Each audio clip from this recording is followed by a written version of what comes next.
सावन के सोमारी जोनी भूखे रनिया। सावन के सोमारी जोनी भूखे रनिया। जब कैसे देवघर अभी बालू नया कनिया।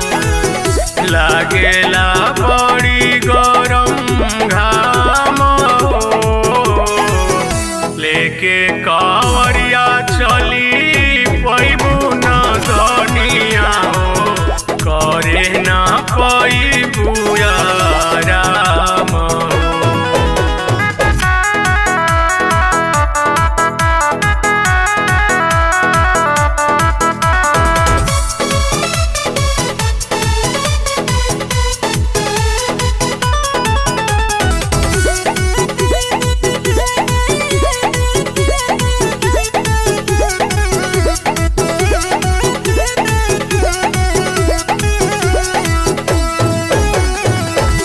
सुल्तानगंज से लेके चलबू तू जलवा।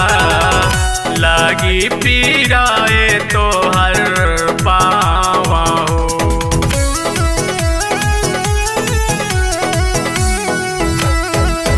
कन्या पर कावर लेके बोल बम बोलत।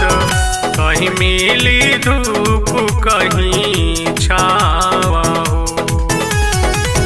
रटे के पड़ी शिव के नाम हो। लेके कावरिया चली पैबू न धनिया। करे न पैबू राम।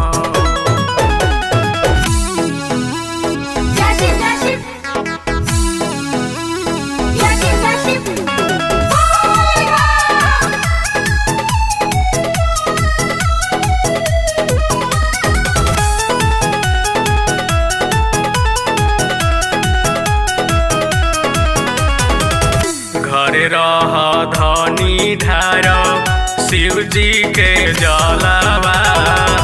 देवघर के कर जन पयान हो।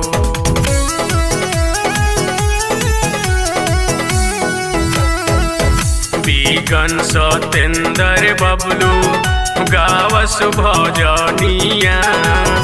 नित दिन लगावेलन धयान हो। शिव कसी वाला सगरो धाम हो।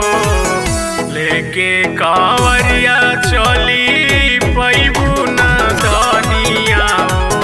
करे न पैबू